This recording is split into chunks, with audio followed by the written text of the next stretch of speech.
Do you ever find yourself opening the writing paper, looking at task 2 and thinking, I don't know what to write? Well, if you find it difficult to come up with ideas for IELTS writing, then this video is for you. We're going to look at 5 tips for generating ideas. Now, before we go into that, there are 3 things that we need to consider. First of all, you only need 2 to 4 ideas per essay. What we find is students that don't get a very high score tend to write many ideas, but they don't really develop these ideas. On the other hand, high-level students come up with fewer ideas, but these ideas are well developed with details and examples. It's a good idea that you avoid ideas that are difficult to explain. Remember, you're not graded on the intelligence of your ideas, you're graded on the development of ideas with the language that you use. So if you have an idea that's particularly complex and you find it difficult to explain, it's probably not the right idea for this question. Also, make sure that your ideas answer the question. Even if you have a great idea with great examples and fully developed details, if it doesn't answer the specific question that you have in task 2, then it's not a good idea to write it. You'll just be marked down. Okay, let's proceed. Let's continue and look at what these 5 tips are. Well, number 1, learn the common topics. So these are the common topics that appear again in IELTS. And those topics are the environment. So for example, nature and wildlife. 2, geography, buildings, cities and travel.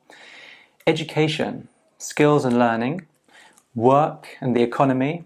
And also people. So for example, upbringing, health and happiness. Now, what we found is students with a higher level of vocabulary tend to find it easier to come up with ideas in their task 2 questions. So by learning vocabulary connected to these common topics, you're going to be better able to come up with ideas when it comes to doing your writing exam. Now, to help you with that, we've developed this, and we're going to attach it to this lesson in the description below.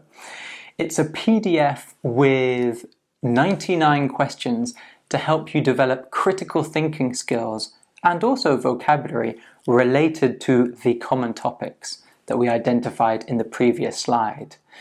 So you're going to be able to download all of these 99 questions by clicking the link below this video. Okay, let's continue. Tip number 2, write essay skeletons. So an essay skeleton is like an essay plan, but a bit more developed. You tend to write the introduction in whole, topic sentences from each body paragraph. So your topic sentence is the first sentence in your body paragraph and it explains what is in that paragraph. And then finally, you would write the conclusion. So let's look at an example. Here's a question. It says, in many countries, young people are choosing to go to universities abroad rather than studying locally. Is this a positive or a negative development? Now, if we were to write an essay skeleton for this question, we would first write the introduction. So we have an introduction here. And then we need to write the topic sentence from the first paragraph, and that's what we have here below.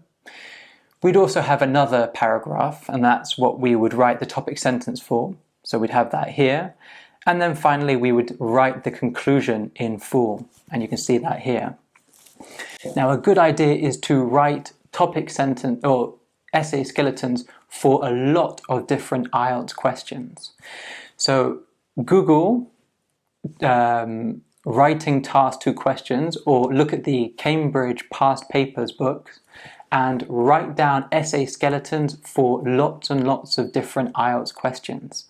The more questions you look at, the more familiar you will be with the common topics and with the general themes that appear in IELTS. Okay, tip number 3. Brainstorm from multiple perspectives. Now, this is something that you can do in your practice, but also when it comes to doing the essay in the writing exam. So here's an example. We take our question and then we think, well, who is affected by this? So it says, young people are choosing to go to universities abroad rather than studying locally. Is this a positive or a negative development? So who is affected by this? Well, the students that study abroad, also domestic students that don't or can't study abroad, the universities themselves that receive international students, and also the economy is affected by students either leaving or arriving from foreign countries. Now, what we would do is to write some ideas under each of these perspectives.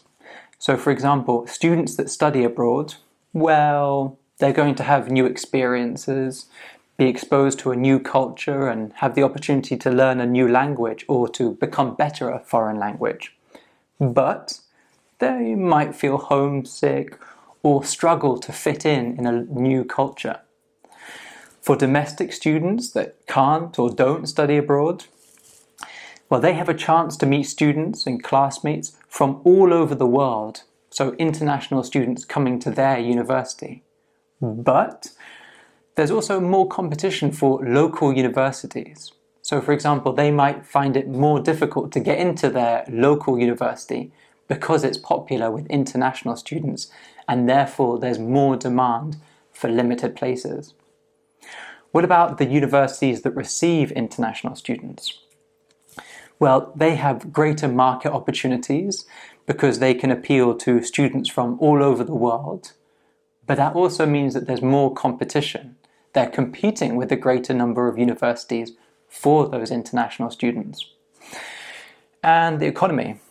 Well, students that go abroad and study abroad often bring back ideas and ways of educating from foreign countries. But it also is the case that many of these students, many of these intelligent students that go abroad don't end up coming back.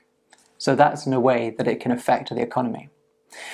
So you can do this with any question, and we recommend doing it with your practice answers to become more familiar with the topics and to start practicing looking at topics from a range of different perspectives. Okay, tip number 4. Read model answers. So these are model answers that you can find written by IELTS experts or high-level students. And when you're reading them, think, well, what kind of ideas do they have? And how do they explain their ideas?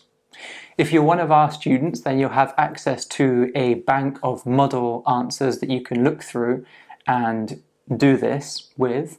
If you're not one of our students, then there's a whole host of resources online if you just type in model answers for IELTS into Google. Finally, tip number 5, improve your critical thinking skills. So that's what's being tested by a lot of these task 2 questions. It's your critical thinking skills.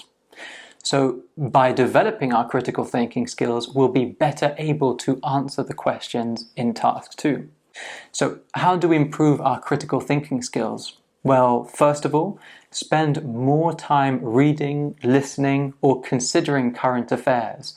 And we can find a lot of information on the BBC website, The Guardian, National Geographic, or other news outlets. We can also have debates with other students or with our teachers. And that's a really good way of understanding a range of different perspectives and also solidifying your ideas on certain topics. Now, to have debates with other students, again, you can use our 99 questions to develop critical thinking skills for IELTS. That's the PDF that we have connected to this video. And the idea is you can go through these questions, which are all related to IELTS and the themes included in IELTS, and then you can debate them with your classmates or with your teacher and ask your classmates why. Get them to develop their ideas. And by doing so, you're going to be increasing your vocabulary and the bank of ideas that you have related to these common Task 2 questions. Alright, best of luck with your studies, and I'll see you in the next video. Bye then.